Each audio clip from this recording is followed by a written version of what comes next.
আসসালামু আলাইকুম বন্ধুরা, আমি আসছি আপনাদের এখন শীতের একটি মৌসুম দেখাতে। সেটা হলো বাগুনের ক্ষেত।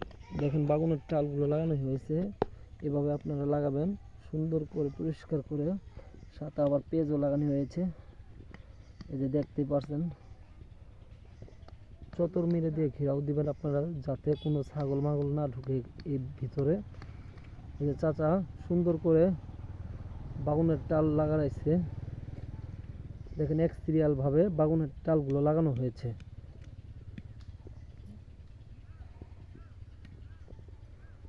আপনারা যদি এভাবে লাগাতে চান তাহলে এভাবে সুন্দর করে মাটিটা সুন্দর করে এক সিরিয়াল ভাবে লাগাতে পারবেন। এই যে দেখেন, এগুলো হলো পেঁয়াজের গাছ, সাথে পেঁয়াজের গাছও লাগাইছে। এগুলা ঘাস পরিষ্কার করা হচ্ছে, যাতে সার দিলে পরে গাছগুলো না খায়। দেখেন বাগুনের গাছগুলো কত সুন্দর।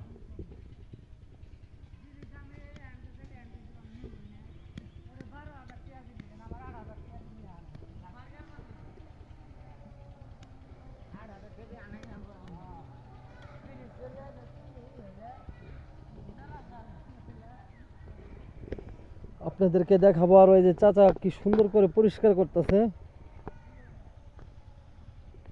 পরিষ্কার করলে চাচা কি হয়?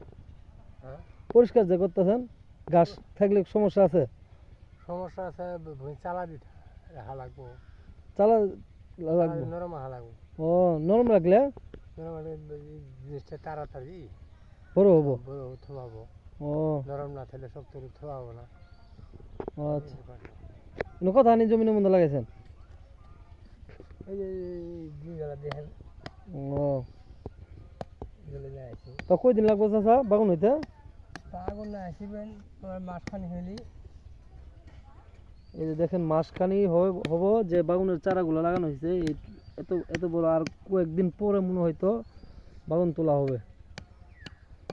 এভাবে আপনারা নেট দিয়ে ভালো করে ঘেরাও করে সুন্দর করে বাগুনের চারা লাগাবেন, নিরাপত্তাভাবে বাগুন আপনারা পাবেন। কারণ হলো এগুলা নেট যদি না দেন তাহলে ছাগল মাগলকে ঢুকে মনে করেন গাছগুলো নষ্ট করে ফেলবো।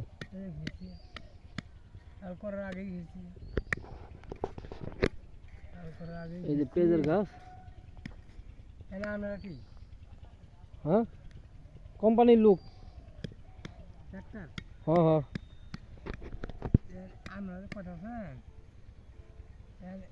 এর মধ্যে কি দেওয়া যাব,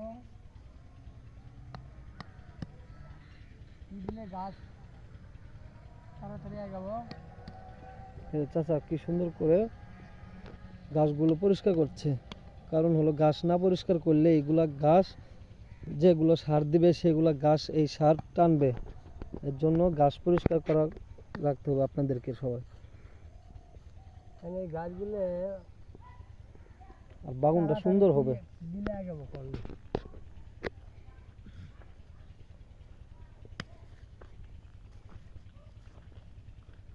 এভাবে যদি কোনো গাছ থাকে তাহলে আপনারা পরিষ্কার করবেন, তাহলে দেখবেন বাগুনের ক্ষেতটা অনেক সুন্দর হবে।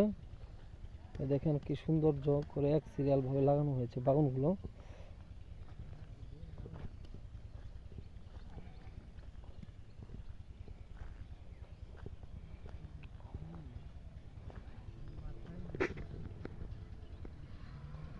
এক সিরিয়ালে সুন্দর করে লাগানো হয়েছে বাগুন।